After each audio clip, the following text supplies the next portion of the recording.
Então o Loki ganhou, quebrou o loop e o multiverso tá salvo. Não vai ter guerras secretas e todos vão viver em paz nas linhas do tempo. And who do you think paved that road? A série do Loki mostra, na verdade, na minha visão, o fim do loop temporal maior, que envolve todo o multiverso. Agora o loop se reiniciou e a gente vai ver o começo e o meio. Eu acho que a gente ainda tá vendo o caminho pavimentado por aquele que permanece. Antes de aquele que permanece assumir o trono, existiu uma guerra multiversal causada pelas variantes dele, algo que a gente vai ver agora de novo. E é legal reparar que o logo da série, que aparece no começo de todos os episódios, dessa vez só aparece no fim, antes dos créditos, indicando que é agora que essa história vai começar. Na real, ele ainda aparece duas vezes. Primeiro ele aparece normal antes dos créditos e depois de tudo acontecer ali, depois de todos os créditos, o logo aparece de novo. Dessa vez com as letras sumindo e sobrando só a letra O, um círculo, dando essa ideia de que o loop tá se reiniciando. A gente viu o fim do multiverso antes de ver o nascimento dele, mas agora, no fim do último episódio, o multiverso renasceu, assim como na mitologia nórdica, que o Ragnarok culmina na criação do universo. Um ciclo. Inclusive é da mitologia nórdica que vem a referência de que o multiverso se transforma na Yggdrasil, a árvore dos mundos. Na mitologia nórdica, inclusive, depois de causar os eventos que iam eventualmente resultar no Ragnarok, Loki ficou acorrentado até o Ragnarok de fato acontecer. É muito semelhante com esse final, ele vai ficar preso, praticamente acorrentado na árvore dos mundos, até as guerras secretas acontecerem e causarem o fim do multiverso de novo. Tudo o que aconteceu na série acontece de maneira semelhante no arco Agente de Asgard, que liga diretamente com Guerras Secretas. Esse arco reinventa o Loki para fazer ele ficar mais parecido com o que ele é na série. Ele renasce jovem e tenta se redimir dos erros das versões passadas dele e tenta fazer o bem. Ele queria quebrar o ciclo dele de vilania e renascer um herói. Na série isso é quase literal, com o Loki tentando livrar o multiverso desse loop temporal, onde o Kang ganha a guerra do multiverso e destrói todas as linhas do tempo, cria a AVT, institui a linha do tempo sagrada, morre e a guerra começa repetindo tudo novamente. O vilão desse arco dos quadrinhos é a própria versão maligna do Loki no futuro, que representa um caminho predestinado, do Loki seguir cometendo atos ruins e acabar sozinho e sem amor. Nesse episódio, o caminho do Loki parece também estar escrito, não existe possibilidade dele salvar a AVT sem ficar sozinho. E o velho Loki desse arco também tem a habilidade de viajar pelo tempo, assim como o Loki faz nesse episódio. O próprio arco do Agente de Asgard também tem um loop, quando o jovem Loki usa uma espada para prender o espírito do velho Loki. Aí o velho viaja no tempo para criar essa espada e poder controlar ela no futuro. E nesse arco até rola um pacto do Loki com o Mephisto, mas eu não vou entrar nessa nesse vídeo. É esse arco dos quadrinhos que termina com o Loki se tornando o deus das histórias. Antes ele era o deus da mentira, mas como mentiras são essencialmente histórias, ele consegue tomar o controle dessas narrativas e reescrever o futuro. Tudo isso acontece ao mesmo tempo em que estavam acontecendo as incursões também. E enquanto tudo isso estava acontecendo com o Loki, o multiverso todo é destruído, o que culmina nas Guerras Secretas de 2015. É legal reparar que quando o Loki fala que vai tentar encontrar outro caminho, aquele que permanece responde isso aqui. I'll find another way. And around, and around, and around we go. Ele previu tudo o que podia acontecer até aquele momento. Ele que fez o Loki ganhar a habilidade de deslizar no tempo. E é natural que ele também saiba que o Loki tá fazendo vai resultar na guerra. Por isso, no recap do episódio, colocaram a fala dele da primeira temporada sobre reencarnação. E ele fala sobre reencarnação de novo nesse episódio também. Ele ainda diz, antes de falar sobre reencarnação, que avisou o Loki que aquilo ia acontecer. Agora a gente saiu do loop curto, em que ele se perpetuava no poder, e entramos no loop longo, que ele vai conquistar o poder. O final dessa equação é sempre o mesmo, como ele diz. O resultado é sempre o Loki perdendo. E o próprio Loki sabe disso. O Loki sabe por conta da fala da Sylvie. Do you think that what makes a Loki is the fact that we're destined to lose? Ele até tentou mudar a equação, mas a gente já sabe que o resultado vai ser o mesmo, as guerras secretas. A não ser, claro, que a Marvel decida mudar tudo, cancelar o filme e deixar o multiverso vivendo em paz. Aquele que permanece fala que o tear temporal era um plano de contingência e a AVT era apenas para danos colaterais. Na minha visão, essa era uma forma dele se manter no poder sem precisar passar pela guerra multiversal de novo. Ele mesmo diz que o tear prevenia a guerra. Agora, esse é o momento que ele vai ter que ganhar a guerra para voltar para lá. Na minha visão, aquele que permanece Permanece viu todos os caminhos e planejou para todos eles. O plano de contingência era o Timely receber o manual e gerar um futuro sem uma vitória possível para o Loki, para aquele que permanece se perpetuar no poder através dos deslizes temporais do Deus da Trapaça. Como no final do episódio o Victor não recebeu o manual, agora é a hora da guerra. Eu ainda acho que o Victor Timely foi mandado para o passado pela reencarnação passada dele e ele tem o roteiro da linha do tempo sagrada. Também acho ainda que ele é a mesma variante que aquele que permanece.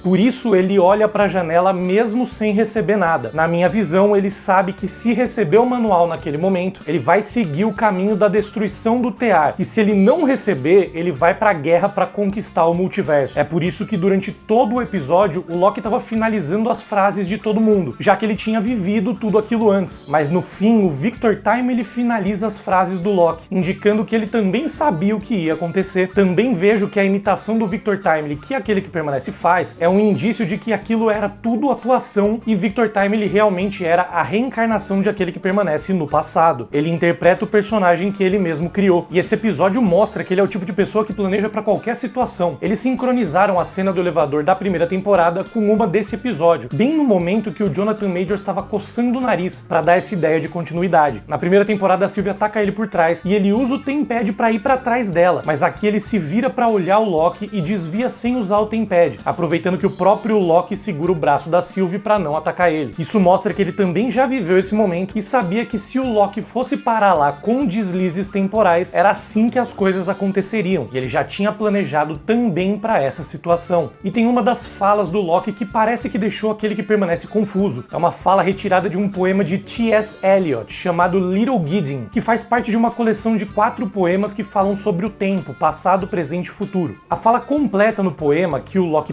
podou é: morremos com os moribundos, veja, eles partem e nós vamos com eles. Nascemos com os mortos, veja, eles retornam e nos trazem com eles. Essencialmente é o que estava acontecendo ali, com a morte de aquele que permanece, todos morriam. Evitando a morte dele, o multiverso renascia. Nesse poema o autor fala que a humanidade só pode evitar guerras aprendendo com os erros do passado, ou seja, o Loki só pode evitar a guerra multiversal se aprender com os erros que a AVT cometia. Pelo menos era isso que o Loki estava interpretando da situação, mas a guerra multiversal vai acontecer mesmo assim. E o primeiro verso desse poema diz: o que chamamos de começo muitas vezes é o fim, e fazer um fim é fazer um começo. É algo que representa o ciclo, o loop temporal, e reforça essa minha visão de que a série do Loki é o fim dos tempos, e agora a gente vai ver o que aconteceu antes se repetir. E é legal também fazer um comentário que Cats, o musical de Andrew Lloyd Webber, também foi inspirado em um poema de T.S. Eliot e teve referências a esse musical em As Marvels, inclusive com a música principal do musical tocando na trilha sonora. Foi uma semana interessante pro T.S. Eliot na Marvel, vamos combinar. Mas aquele que permanece só começa a levar o Loki a sério e abre o jogo depois que o Loki pega ele desprevenido com essa fala do poema. Em seguida, o Loki mostra que consegue pausar o tempo, ao contrário do que o Kang imaginava, e fala que já tiveram aquela conversa antes. Nessa hora, aquele que permanece finge que tá apagando uma vela, um paralelo com o Victor Timely fazendo velas no passado. Se a minha teoria estiver correta, isso pode ser uma referência ao fato de que ele percebeu que o Loki entendeu o que estava acontecendo e por isso aquela era a hora do Victor Timely deixar de ser um fabricante de velas e energia e se tornar Kang o Conquistador. Era a hora da guerra. E o Kang diz que ele ocupava o trono porque para ficar no poder era necessário fazer sacrifícios. No começo o Loki entende que precisava matar a Sylvie. Ele achava que tinha que sacrificar os amigos. Depois ele percebe que na verdade ele tinha que sacrificar ele próprio, ficar sozinho para mudar o jogo. Depois disso que o Loki vê as equações de aquele que permanece e vê um círculo representando o loop e decide mudar de estratégia e quebrar o tear temporal. E aquele que permanece diz que as variantes dele já estavam por aí. Elas não existiam naquele momento específico, ali só existia a linha do tempo sagrada, mas aquele que permanece sabe que se o Loki tá deslizando no tempo é porque ele foi morto pela Sylvie. Então ele sabe que no futuro de onde o Loki vem, as variantes já estão espalhadas pelo multiverso. Isso mostra que ele tem esse conhecimento de futuro e de como tudo funciona. Ele sempre esconde o jogo, sempre fala só o que é necessário falar no momento, mas ao mesmo tempo ele sempre demonstra que tem mais conhecimento sobre o que acontece no multiverso do que aparenta. E nessa hora as falas do Loki começam a soar até como as de um vingador, dizendo que ele não vai desistir até encontrar as variantes e que não se importava que seria impossível. Aí outra referência legal ao loop é que o nome do episódio, Glorious Purpose, é o mesmo nome do primeiro episódio da primeira temporada. Enquanto ele tá destruindo o tear, parece que a cara dele vai ficando mais velha. ideia. É uma expressão bem semelhante ao velho Loki no episódio 5 da primeira temporada, quando ele grita o próprio nome desse episódio.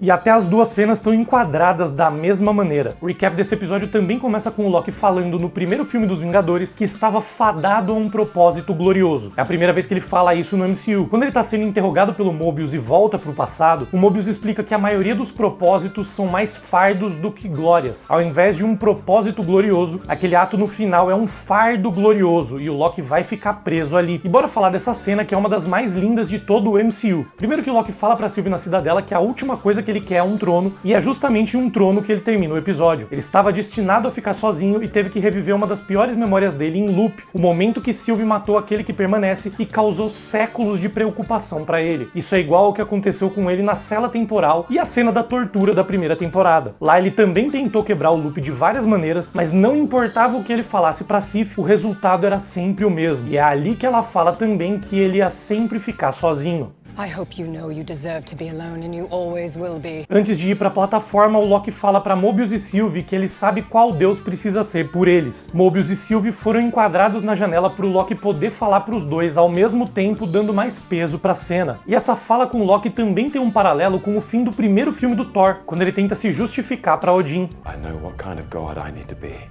For you. For all of us. I could have done it, Father! For you!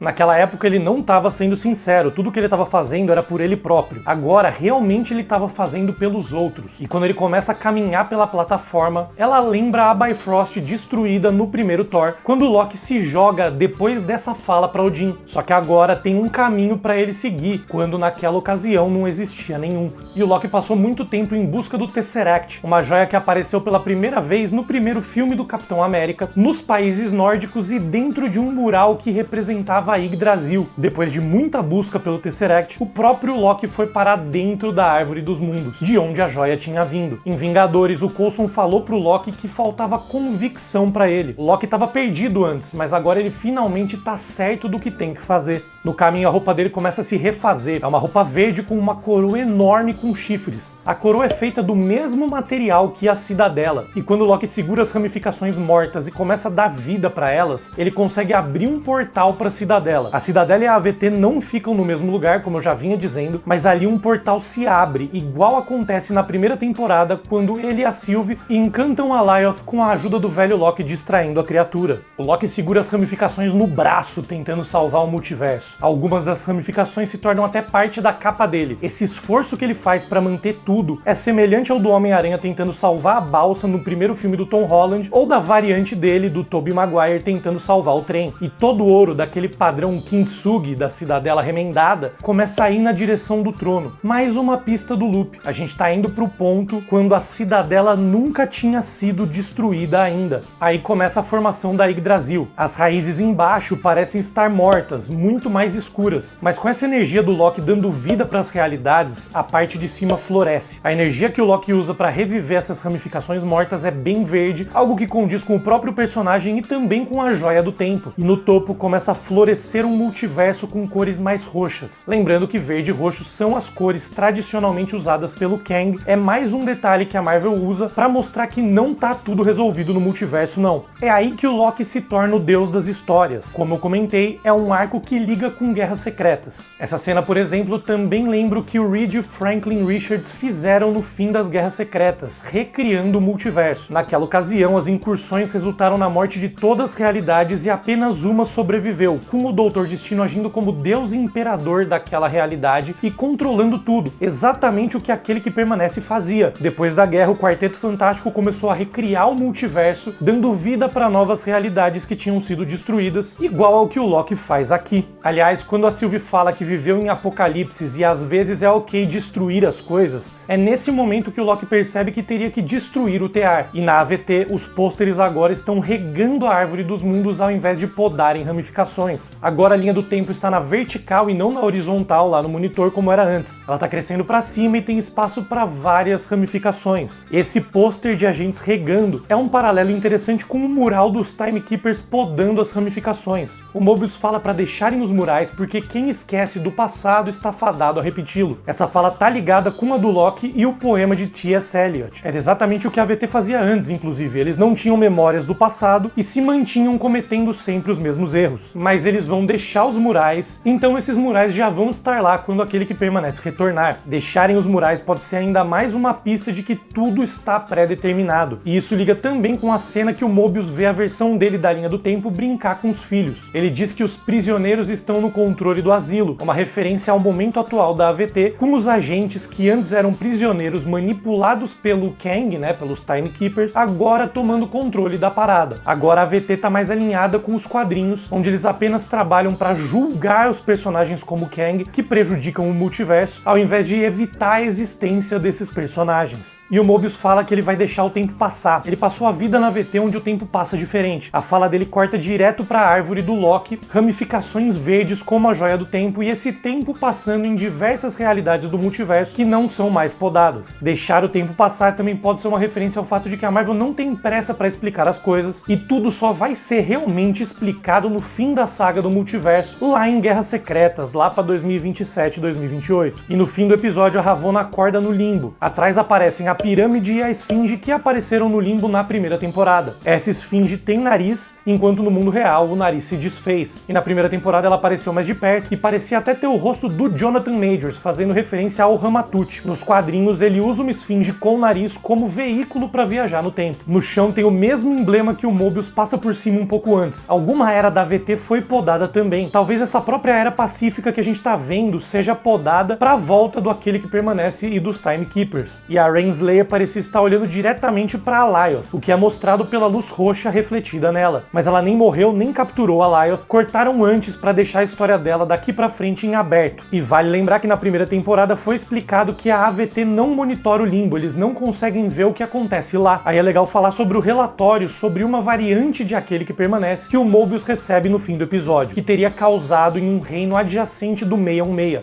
Ali eles estão falando do reino quântico de Quantumania. A variante é o próprio Kang de Quantumania. O arquivo mostra o Kang atirando energia numa cena retirada diretamente do filme e também o núcleo da cadeira dele. Mas quando o Mobius fala que eles cuidaram disso, ele tá falando de Scott, Hope e Cassie, que aparentemente tinham derrotado o Kang. Mas aí é legal lembrar que a AVT não consegue enxergar o que acontece no limbo, e eu acho que o Kang de Quantumania foi parar justamente no limbo, onde ele vai transformar a Alioth em arma e ganhar a guerra do multiverso, provavelmente com a ajuda da Ravonna que já tá por lá. Talvez o brilho roxo seja o próprio Kang e não o Alioth, quem sabe? Mas o Alioth também tá lá com certeza, porque dá pra ouvir o barulho do grunhido dele. Mais alguns detalhes interessantes do episódio. Aquele que permanece fala isso aqui pro Loki. And that be it? Zip? Nada? Isso é uma referência a uma fala do Homem de Ferro em Ultimato. Zero, zip, nada. No trust. Liar. Aliás, ele também fala que estava oferecendo misericórdia, um paralelo com uma fala do Thanos. Can't you see what I'm offering here is mercy? Who wants to murder trillions? I call that mercy. Os créditos de abertura são mostrados ao contrário. É como se toda a história do MCU pudesse ser revertida. No começo tem um coro que a compositora Natalie Holt falou que é uma adaptação da Locassena, uma história da mitologia nórdica em que o Loki culpa os outros deuses por causarem o Ragnarok, mas na real é ele quem causa. É meio parecido com o que acontece aqui. O Loki culpa aquele que permanece pelas guerras secretas, mas é ele quem reconstrói o multiverso e permite que as variantes causem uma nova guerra. O Loki coloca a cabeça no leitor de aura temporal e dá acesso negado, para logo em seguida o Victor Timely ter a aura lida e o nome aquele que permanece ser mencionado. Isso é mais uma prova de que o Victor Timely e aquele que permanece são a mesma variante. Depois, no fim do episódio, o Loki aparece e o sistema fala bem-vindo àquele que permanece, com a câmera focada na cara dele, mostrando que ele ia ficar no fim dos tempos a partir de agora. Mas eu mantenho que eu acho que ele é aquele que permanece interino, temporário, até o Victor Timely se tornar Kang e ganhar a guerra para reassumir o trono. Nas cenas dos loops tentando corrigir o tear temporal, no primeiro loop o Loki chega muito tarde, então ele só observa o que ele podia fazer de diferente. O Loki percebe naquele momento que não ia funcionar e desiste de ir mais rápido, ele muda a estratégia para mais cedo. Loki assiste o Timely morrer mais algumas vezes e a palavra skin que o Mobius escreveu no primeiro episódio ainda estava aparecendo lá. lá. Em 2 loops eles abriram a porta cedo demais, antes do Victor colocar o capacete ou pegar o multiplier, mostrando que a pressa estava atrapalhando. Depois acontecem mais 3 mortes, em uma ele estava com capacete e em outras 2 não. Em uma das mortes ele consegue dar uns passos, mas cai de joelhos e vira macarrão. Essa é a mais pesada porque dá pra ver dentro do capacete a pele dele saindo e o crânio aparecendo. Loki fala que a figurinha da maquete parece o Mobius, mas é o Victor Timely, uma referência à discussão que eles tiveram no episódio 4 sobre quem a figurinha parecia mais e quem ia até o tear temporal. Na versão que dá certo, a câmera dá um zoom no Victor Timely exatamente como na morte dele no episódio 4, mas dessa vez a radiação temporal só atrasa ele ao invés de matar, porque estavam num ponto bem mais cedo do tempo e a situação ainda não estava tão grave. Quando dá certo, os anéis centrais começam a alargar e aos poucos o visual do tear vai ficando levemente parecido com o do motor da cadeira do tempo do Kang enquanto Mania, um formato mais cilíndrico e anéis de mesma proporção. Aí, quando Loki chega na cidadela pela primeira vez, ele tem que lutar contra um deslize involuntário, e essa é a única vez que isso acontece nesse episódio. Eu não consegui identificar o motivo, mas eu achei legal comentar. O Mobius fala de uma variante que ia causar muitas mortes, mas só tinha 8 anos. A variante estava perto do Mar Negro, no leste europeu, um mar rodeado por Bulgária, Romênia, Ucrânia, Rússia, Geórgia e Turquia. Será que pode ser Victor Von Doom? A localização da Latvéria nos quadrinhos da Marvel é perto do Mar Negro, entre a Romênia e a Hungria. Isso é interessante de imaginar, mas o Mobius também fala que a variante tinha um irmão, e o Destino não tem irmão nos quadrinhos. O Mobius hesitou com 2 irmãos brincando na água, provavelmente porque no inconsciente dele ele lembrou dos filhos dele, do passado brincando nos lagos de Ohio. E a Ravonna não hesitou em podar a criança, assim como não hesitou em tirar a Sylvie, ainda criança, da linha do tempo dela, o que mostra que ela tem o coração mais gelado. No relatório sobre o próprio Mobius, o nome de variante dele é M-FF353. M de Mobius, FF353 de Quarteto Fantástico número 353. Esse é o quadrinho em que Mobius M. Mobius apareceu pela primeira vez como um agente da AVT. A sala de guerra da AVT agora tá cheia de todos os tipos de trabalhadores da AVT, incluindo a juíza Gamble, o juiz que estava dormindo no episódio 2 da segunda temporada e a bibliotecária do segundo episódio da primeira temporada. A nova versão do manual da AVT agora dá os créditos tanto pro Ouroboros quanto pro Victor Timely. E essa parada de séculos passarem nesse episódio enquanto o Loki tenta resolver o problema me lembra o que acontece com o Hércules em Kang War. Nessa HQ, o Kang tenta derrotar o deus grego envelhecendo ele séculos, mas Hércules diz que é um deus e tem séculos de sobra pra gastar. Ele ia viver até o fim dos tempos. Aliás, a própria história do Mobius também com a criança de 8 anos me lembra o que a Vespa fez salvando o bebê Kang em Kang War também. Outra coisa legal também é que em Homem-Aranha, através do Aranhaverso, o Miguel O'Hara representa o multiverso justamente com uma árvore cheia de ramificações, igual ao que acontece nesse episódio. E completando mais um ciclo, o que o Loki aprende nesse episódio é o que o Thor aprendeu na jornada dele do MCU, que o verdadeiro rei deve sempre servir o povo e não o povo que serve o rei. Como eu falei aqui no vídeo, o Loki na mitologia nórdica fica preso em loop, causa o Ragnarok e depois o Ragnarok causa a reconstrução do mundo. É o fato do Loki tentar salvar o multiverso, mantendo a existência das variantes, que vai causar as guerras secretas. Claro, pode ser que eu esteja completamente errado e que aquele que permanece tenha feito tudo isso pro Loki assumir de fato, porque ele estava mesmo cansado, como ele falou na primeira temporada. Mas sinceramente, se fosse isso mesmo, eu acho que não teria acontecido a conversa entre os dois nesse episódio. Aquele que permanece ia simplesmente entregar o cargo. Não sei, eu ia achar bem zoado se o loop tivesse sido quebrado agora, e não vejo sentido no grande vilão da saga ser derrotado no meio da saga. Por isso eu mantenho essa visão de que tudo ainda tá dentro dos planos do Kang. E se você quiser conhecer essa história das Guerras Secretas de 2015, da destruição e reconstrução do multiverso, eu tenho um vídeo explicando a saga inteira em detalhes que você pode conferir clicando aqui. Valeu, um grande beijo e até a próxima!